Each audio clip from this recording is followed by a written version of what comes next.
Hi friends, welcome to Renna Samayal. இன்னைக்கு என்ன சமையல் பார்க்க போறோம்னா பிரியாணி சுவையில ஒரு சூப்பரான தக்காளி சாதம் கூடவே உருளைக்கிழங்கு பச்சை பட்டாணி மசாலா தான் பார்க்க போறோம். இந்த பிரியாணி சுவையில உள்ள தக்காளி சாதம் ரொம்ப சுவையா இருக்கும். எம்டியா ஒரு பிரியாணி சாப்பிட்ட டேஸ்ட் இருக்கும். அது கூடவே நம்ம உருளைக்கிழங்கு பச்சை பட்டாணி மசாலா கலந்து சாப்பிட்றதுக்கு ரொம்ப சுவையா இருக்கும். எளிமையான முறையில் செய்யக்கூடிய இந்த தக்காளி சாதமும் உருளைக்கிழங்கு பச்சை பட்டாணி மசாலாவும் எப்படி செய்யறதுன்னு வாங்க பார்த்துடலாம். தக்காளி சாதம் பண்ணுறதுக்கு எண்ணெய் சேர்த்துடலாம். 2 டேபிள் ஸ்பூன் எண்ணெய் சேர்க்குறேன். எண்ணெய் சூடாயிட்டு இதில் கொஞ்சமாக கடுகு சேர்த்துடலாம். கடுகு பொரிய ஆரம்பிச்சிருச்சு. சோம்பு, பட்டை, கிராம்பு, கல்பாசி சேர்த்துடலாம்.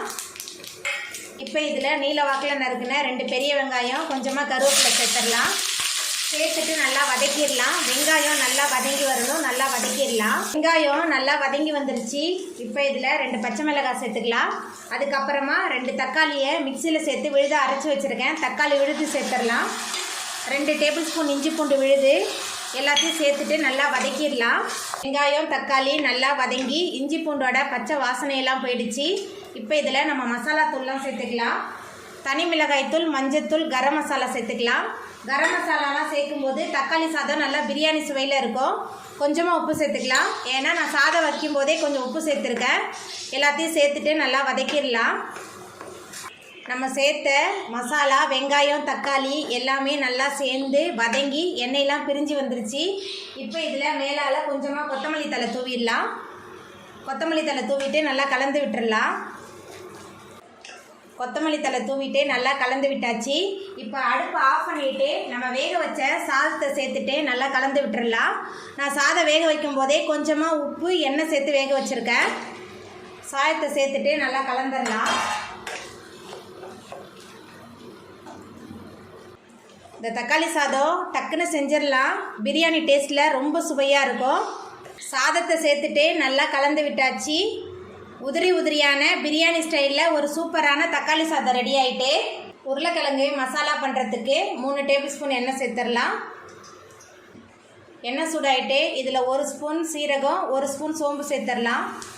சோம்பு சீரகமும் நல்லா பொரிய ஆரம்பிச்சிருச்சு. ஒரு பெரிய வெங்காயம் பொடியாக நறுக்கி வச்சுருக்கேன். பெரிய வெங்காயம் கொஞ்சமாக கருவேப்பிலை சேர்த்துடலாம்.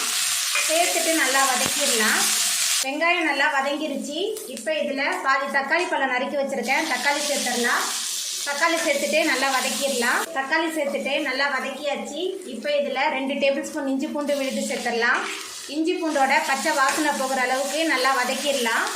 இஞ்சி பூண்டோட பச்சை வாசனை போகிற அளவுக்கு நல்லா வதக்கியாச்சு. இப்போ இதில் நம்ம வேக வச்ச பச்சை பட்டாணி சேர்த்துக்கலாம். பச்சை பட்டாணி சேர்க்கும் போதே கொஞ்சமாக நான் உப்பு சேர்த்து தான் வேக வச்சுருக்கேன். பச்சை பட்டாணி சேர்த்துட்டு நல்லா கலந்து விட்டுடலாம். இப்போ இதில் குழம்பு மிளகாய்த்தூள், மஞ்சத்தூள் சேர்த்துக்கலாம். அதுக்கப்புறமா உப்பு சேர்த்துக்கலாம். நான் பச்சை பட்டாணி வேக வைக்கும் போதே கொஞ்சமாக உப்பு சேர்த்துருக்கேன். இப்போ கொஞ்சமாக தான் சேர்க்குறேன். சேர்த்துட்டு எல்லாத்தையும் நல்லா வதக்கிடலாம். வேக வச்ச பச்சை பட்டாணி மசாலா ரெண்டுமே சேர்ந்து நல்லா கலந்து வதங்கி வந்துருச்சு. இப்போ இதில் ஒரு உருளைக்கிழங்கு வேக வச்சு மசிச்சு வச்சுருக்கேன். உருளைக்கிழங்கு சேர்த்துடலாம். உருளைக்கிழங்கு சேர்த்துட்டு நல்லா கலந்து விட்டுடலாம். உருளைக்கிழங்கு சேர்த்துட்டு நல்லா கலந்து விட்டாச்சு. பட்டாணி, உருளைக்கிழங்கு எல்லாமே சேர்ந்து நல்லா கலந்து வந்துருச்சு. அவ்வளோதாங்க, நம்மளோட சுவையான உருளைக்கிழங்கு பச்சை பட்டாணி மசாலா சூப்பராக ரெடி ஆகிட்டு. இப்போ நம்ம அடுப்பு ஆஃப் பண்ணிடலாம். அவ்வளோதாங்க, ரொம்ப சுவையான எளிமையான பிரியாணி சுவையில் ஒரு தக்காளி சாதமும் உருளைக்கிழங்கு பச்சை பட்டாணி மசாலாவும் சூப்பராக ரெடி ஆகிட்டு. நீங்களும் உங்கள் வீட்டில் இந்த தக்காளி சாதமும் பச்சை பட்டாணி மசாலாவும் செஞ்சு பாருங்கள். இந்த வீடியோ உங்களுக்கு பிடிச்சிருந்தா லைக் பண்ணுங்கள், ஷேர் பண்ணுங்கள், கமெண்ட் பண்ணுங்கள், சப்ஸ்கிரைப் பண்ணுங்கள். அப்படியே பக்கத்தில் உள்ள பெல் பட்டனை கிளிக் பண்ணிடுங்க. நன்றி.